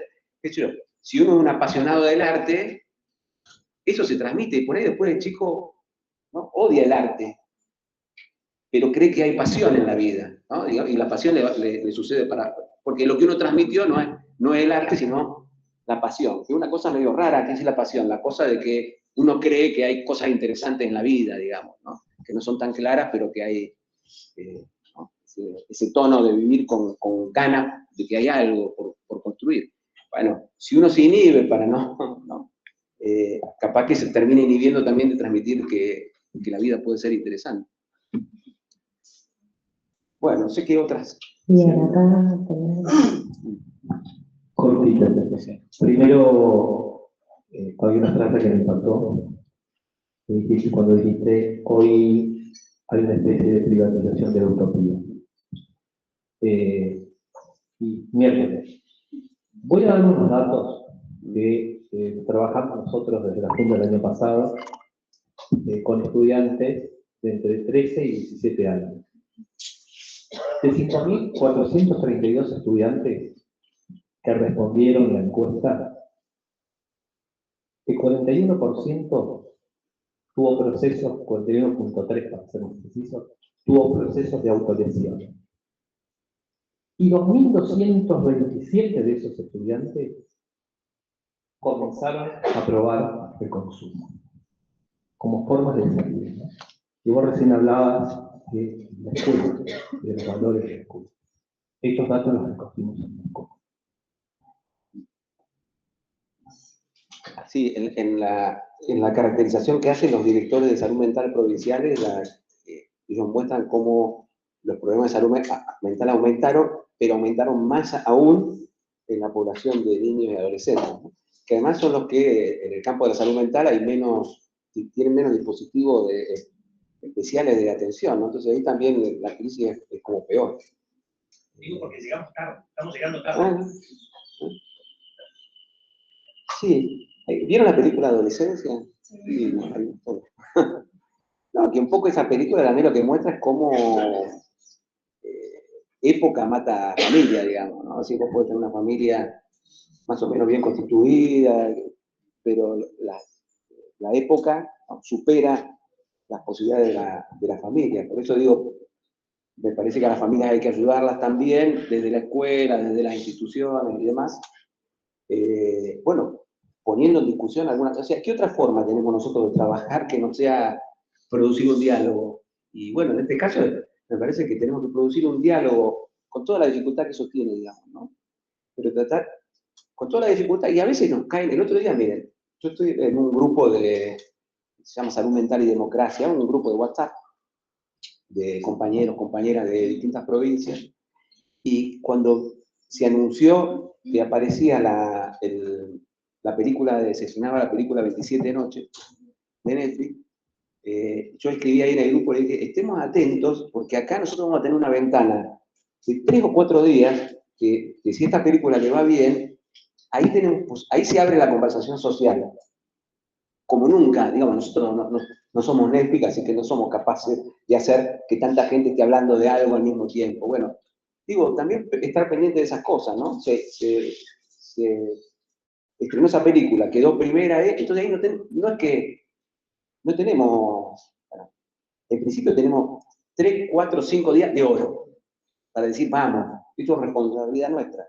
Digo, vamos, que nos llamen de los medios, hagamos charlas, hagamos, ¿no? Que nos llamen para discutir la película, porque ahí, ¿no? Capaz que son 5 días que se produce una conversación, que la gente dice, mira, como a veces no se le permite a los viejos tener relaciones sexuales, ya se los trata de loco, o que hagan su vida y que mal, y eso no lo va a pensar en ningún otro momento, ¿no? Y eso que pensó en esa semana y que nos escuchó a nosotros en la radio, lo que sea, produce un cambiecito que después nos deja otro panorama. Entonces, a veces también es estar atento a esas oportunidades. Bueno, no es que ahora se hayan perdido porque ya pasaron 2 o 3 semanas, me parece que todavía es una película que podemos utilizar para hacer charla de debate, cine debate. Pero bueno, me parece que ese es el aporte que nosotros deberíamos poder hacer en este momento, ¿no? Decirle a la sociedad, hay graves problemas de salud mental, no esperen que el psicólogo, el psiquiatra, el trabajador social lo resuelvan todo solo porque va a ser imposible. Empecemos a charlar a ver qué puede hacer cada uno, ¿no? Hay una pandemia, no esperen que la terapia intensiva vaya a salvar a todas las personas, use barbijo. Se diga, bueno, pensemos cómo trasladamos eso, ¿no?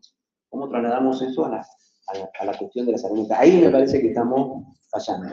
Estamos fallando ahí y quedamos atrapados en la discusión que nos propone el enemigo, por decirlo en términos sencillos, no es que sea el enemigo, pero más o menos, de la modificación de la ley, la interdisciplina, si el hospital psiquiátrico sí o no, que son todas discusiones que se pueden dar, no es que no se puedan dar y que no sean válidas y que no hay que aclarar algunas cosas, incluso repensar cómo usamos el criterio de riesgo cierto inminente, qué sé yo. Pero me da la sensación de que el gran problema, si nos podemos discutir eso, es que no estamos discutiendo lo relevante. Eso es, ¿no? Y a veces uno no puede discutir todo. Entonces, bueno, todo esto sí, pero acá hay algo más importante. Acá hay algo más importante. No vamos a resolver la crisis de salud mental discutiendo el artículo 20 de la ley. Lo vamos a resolver cuando nos pongamos a pensar si podemos tratarnos de otra manera, ¿no? Si podemos transmitir a los pibes otra cosa sobre el futuro que no sea que va a ser todo siempre peor, que va a ser una mierda. ¿No? Esto del pesimismo, siempre digo, ustedes leen encuestas en Argentina desde hace años, ¿no? Ahora, esta parte, y siempre cuando la pregunta es ¿cómo cree que va a estar el país el año que viene, dentro de 5 años? Siempre es peor, ¿no? Siempre es peor, somos pesimistas. Bueno, eso que a un adulto puede parecerle, bueno, qué sé yo, que así, los argentinos son medio, ¿no? Del tango, todo va a ser peor, siempre el pasado fue mejor. Bueno, para los pibes ¿no? Es como un mensaje tanático. Es casi decirle, ustedes no nos interesan, nosotros estamos enamorados de lo que fuimos, ¿no? Todo lo bueno quedó atrás, lo que viene va a ser una mierda. Bueno, entonces, ¿cómo desde ese mensaje, que no fue el mensaje que recibimos nosotros? Si uno se pone a pensar en una generación anterior, la confianza si estudiás, ¿no? O sea, el clima era, lo mejor está por venir, ¿no? El clima era una cosa más positiva. No, y fíjate, esto también repercute, que lo hemos charlado ahí con el Vero, en las universidades, también lo que sucede, que ahora tuve la oportunidad de estar acá la Facultad de Psicología, y lo hemos charlado también como las aulas vacías también, ¿no? Como hay algo acá de cada vez menos personas, digamos, apostando, digamos, a que el estudio o una carrera universitaria que tiene plazos, que lleva tiempo, ¿no? Entonces, ¿para qué transitar esos espacios y total, después, ¿no? ¿Qué hacer con eso? No, me quedaba dando vueltas algo de esto, digo, que también es algo de la época con la que nos encontramos también en este contexto, ¿no? Quería agregar dos cosas. Por un lado, hay una persona que desde la virtualidad aportó la importancia de incorporar a los licenciados en orientación familiar. Me parece que va a tono también con un poco lo que estaba planteando en relación a trabajar con las familias. Y acá una pregunta que ¿qué pasa con las escuelas en caso de niños con padres que padecen estos consumos y los docentes no pueden llegar a ese niño que se relaciona de forma violenta? Me te tiro la pelota. Arreglátela. Bueno, la licenciada en orientación familiar, a ver, yo pienso que todos tenemos que, o sea, más allá del campo de la salud mental, mi idea es que todos tenemos que tener un lugar, una posibilidad de trabajar, una posibilidad de ser reconocido en que lo que hacemos es importante. Después estará la discusión de qué rol cada uno, ¿no? Qué competencias profesionales, pero mi primera respuesta es que, bueno, todos no solo por el objeto de trabajo, digamos, o el sujeto de trabajo que es mejorar la situación de salud mental de la población, sino por lo de los propios compañeros que han estudiado una carrera y que quieren participar y que quieren ser parte. Yo creo que siempre la actitud tiene que ser de apertura en ese sentido. La segunda es de las escuelas. Las escuelas es otro tema, ¿no? Que están también sobrepasadas, una de las instituciones que están más complicadas, más violentadas. Yo les recomiendo, hay un colega, hay un libro, justo me había olvidado el nombre, un libro de Noveluk sobre autolesiones en la adolescencia, que yo escuché, Koren. Koren Fit y otro más, y Levi, ¿no? Que a mí me resultó muy interesante para que lo trabajen en las escuelas, porque es un libro que habla sobre las adolescencias y la malestar, no solo las autolesiones, sino en general la problemática de salud mental en la adolescencia, con rigor teórico para pensar lo que está pasando, pero a la vez con cuestiones muy prácticas para pensar cómo se puede organizar una escuela, ¿no? En términos de prevención, de convención. Así que se me ocurre darles ese consejo práctico de que vean ese libro y que lo inviten a Daniel o a alguno de los autores a que trabaje con las escuelas, porque eso me parece que está bueno, digamos, ¿no? Los docentes están absolutamente sobrepasados por esto, angustiados, ¿no? No sabiendo. Sí. Por ahí la demanda de las escuelas, la salud sobre todo es, ¿qué hacemos cuando los padres de los chicos consumen, son de parejas jóvenes? Luego también, que te enoja a veces de salud cuando llega tanto esa demanda, yo por ahí pensar en un trabajo intersectorial, porque salud no va a dar la respuesta absoluta, mira, una receta se hace esto, la escuela sí está desbordada, porque tampoco sabe qué hacer, se preocupan, por ahí de todas las escuelas como en salud, hay que se preocupe de otros que no, pero el que se preocupe y va con la demanda, la respuesta es el trabajo, o sea, para mí, ¿no? El trabajo intersectorial, porque solos, tampoco solas, no se puede resolver nada. Y yo escuchaba a la compañera que hablaba de como un barrio de Buenos Aires, y acá en Neuquén también hay barrios muy pobres, eso que estamos en la provincia de Vaca Muerta, hay gente que acá a un par de kilómetros no tiene gas.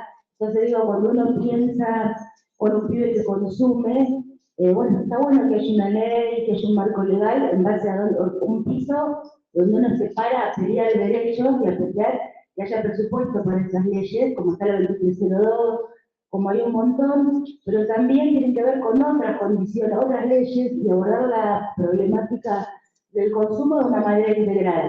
Porque vos no tenés gas, no tenés agua potable acá, estamos rodeados de ríos. no tienes una vivienda, no comes todos los días, entonces, ¿qué vamos a hablar después de que no consumas, ¿no? Cuando esto que vos decías, ¿no? Entonces, como un deseo, una proyección, un futuro, y bueno, ese es mi barrio, estoy no sé, en el oeste o en el barrio que esté, acá los ricos también se drogan, nada más que no nos enteramos o no se habla de eso, entonces quedan ahí en un barrio cerradito, ni siquiera llegan al centro de Neuquén. Entonces, bueno, pienso que para abordar esa problemática tiene que ser integral, intersectorial, es responsabilidad de todos, pero es del Estado también, porque esto de la corresponsabilidad y la familia, yo no lo buscaría la misma responsabilidad que el Estado. Entonces ahí habría que, entre todas las instituciones, ver qué hacemos, ¿no? Y el no consumo, no sé si es la solución, la respuesta, quizás habría que ver si todo es problemático o no. Y después, una cosita que no soy psicóloga, capaz que lo digo, me quieren matar de psicólogo. Yo capaz que en este abordaje, porque ayer escuchaba una clase y decían, capaz que hay que pensar en otras categorías de abordar este tema, ¿no? Porque, bueno, no tienen demanda, tiene sin demanda el paciente, y quizás se construye la demanda, capaz de pensarlo de otra manera. Capaz que una persona que está necesitando ayuda no va a ir con una demanda, o no va a ser esa la demanda. Entonces, ¿cómo construimos una demanda que sea atendiendo a una necesidad de salud más integral, corriendo que consume, no que consume cada cuánto? Nada. Denle el título ya de psicóloga.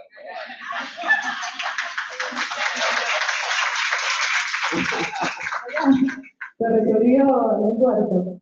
No, yo creo que yo tomo esto porque me parece interesante para retomar esto que pensamos de integralidad, o integralidad, intersectorialidad, y lo que yo había planteado, introducir también la variable de la imposibilidad.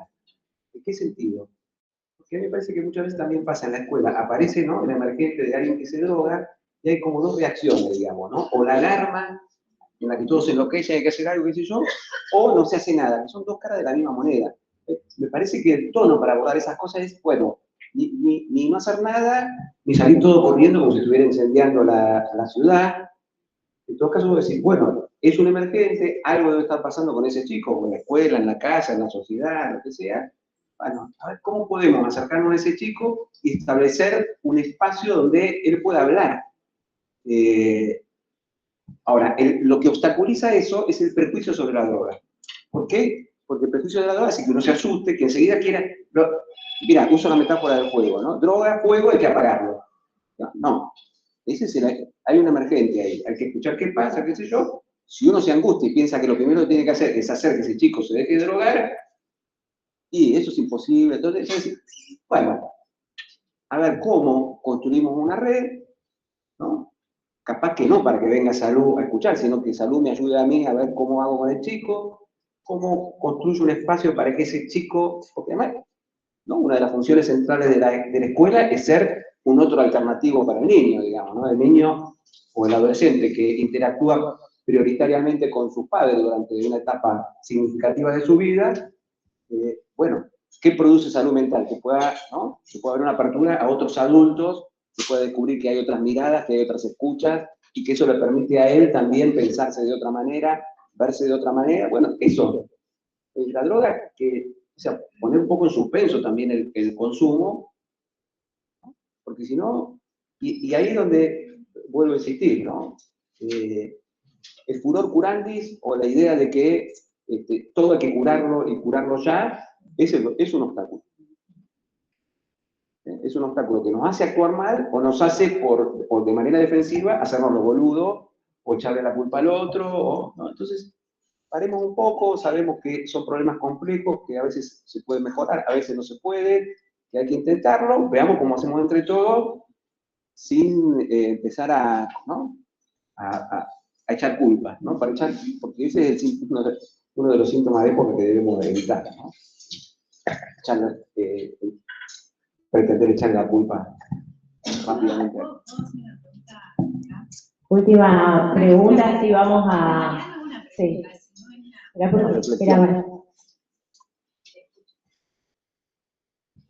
Es como algo que estaba pensando.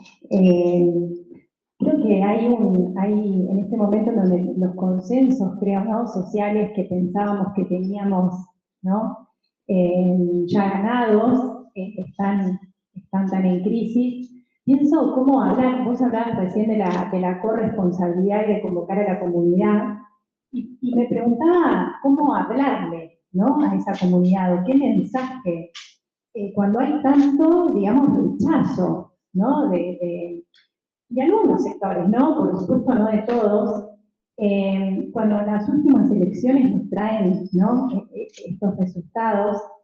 Creo que entre nosotros, quizá que estamos como convencidos o entendemos, digamos, a dónde vamos y nos parece tan valioso, digamos, este espacio y demás, digo, ¿cómo salimos a hablar de esto afuera?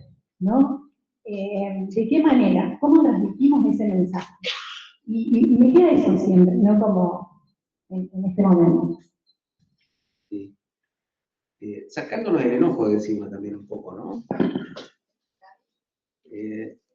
Sacándonos el enojo de encima. A mí me ha pasado, digamos, cuando uno observa hacia dónde va la sociedad, uno se enoja, se encierra, hasta que después, me parece que ahí hay un duelo para hacer, ¿no? Si la sociedad, si están pasando tantas cosas que nos sorprenden tanto y que no pensamos que podían pasar, que tal vez, bueno, hay algo que no supimos ver, que no pudimos ver, que no pudimos escuchar. Bueno, ese es el esfuerzo como profesionales que tenemos que hacer, decir, bueno, dejar un poco en cierto sentido, ese narcisismo de lado, ¿no? De sentir que, bueno, porque hay una herida narcisista, ¿no? Por lo menos para quienes tenemos ciertas ideas o cierta posición ideológica, todo esto que está pasando nos produce cierta herida narcisista. ¿Sí? Bueno, hay que superar un poco eso y escuchar qué cosas, digamos, qué motivaciones, qué cosas. No se me ocurre mucho otra, más lo que dije antes, ¿no? Aprovechar las coyunturas como una película y demás que nos permiten hablar de ciertas cosas, pero sacarnos ciertas ideas que tenemos de la cabeza de antemano, como uno haría con la clínica, digamos. Es decir, cómo uno va a escuchar a un paciente en una consulta, y medio que uno antes de entrar al consultorio hace como una cosa de desnudarse de prejuicio, ¿no? Y decir, nada, yo no, a ver, vengo de Marte, escucho esta historia, a ver qué me sin prejuicio previo. Bueno, algo de eso me parece que...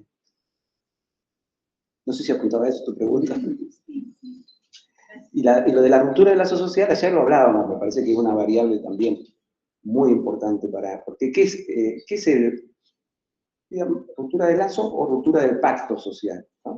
¿Qué es el pacto social? Es algo que tenemos muy incorporado todos, y lo trabajó Freud, lo decía, bueno, para vivir en sociedad, el malestar en la cultura, ¿no? Uno renuncia a ciertos goces, a ciertas satisfacciones pulsionales, entendiendo que si lo hacemos todo podemos convivir, y si uno no renuncia, el problema es que el otro tampoco va a renunciar y nos terminamos matando entre todos, nadie puede disfrutar de nada. Entonces hay como un pacto de renuncia, ¿no? En función de la convivencia. Ahora, ¿qué pasa? Mi renuncia está atado a la confianza en que el otro también está renunciando, ¿no? Cuando alguien empieza, y más desde el lugar de poder, empieza a habilitar, bueno, bajo este discurso de la libertad individual, de que, ¿no?, cada uno puede hacer lo que quiere, y hay una cosa de eso que se rompe, y bueno, ¿para qué? ¿No? Y alguien que no tiene incorporado por generación, por estructura, por super yo, digamos, puede decir, bueno, ¿qué sentido tiene que yo no haga, que yo renuncie a lo mío, si el otro no renuncia a lo suyo al final? No. Y uno lo que ve es que el pacto social es difícil construirlo y muy fácil destruirlo, digamos. Eso es lo más preocupante, que nos va a dejar esto para adelante. Tal vez una forma sea empezar a pensar cómo construimos pactos sociales más chicos, digamos, ¿no? Decir, bueno, está bien, el mundo está así, ¿no? La sociedad está así, bueno, por lo menos nosotros en este grupo no nos contagiemos de esto. Eso ya, tal vez es algo, ¿no? Punto aparte. El grupo de trabajo, el grupo de la red de salud mental, ¿no? Bueno, afuera ¿no? Es todo así. Bueno, nosotros tratemos de cuidar nosotros un pacto acá y a partir de ahí. Bueno, estamos repasados con el horario y para después darle lugar también a los compañeros que van a estar compartiendo y dialogando en la mesa de intercambio. Después vamos a abrir nuevamente otro momento de intercambio, así que si se quedaron con preguntas, a Leo lo vamos a tener atado acá hasta la 1. Ahí, entonces, bueno, nada, esto le vamos a dar lugar después. Ahora vamos a dedicar 10 minutitos como para que puedan tomar algo, empezar a ir al baño y nos encontramos a la brevedad. Bueno, muchas gracias. Un aplauso a Leo, por favor.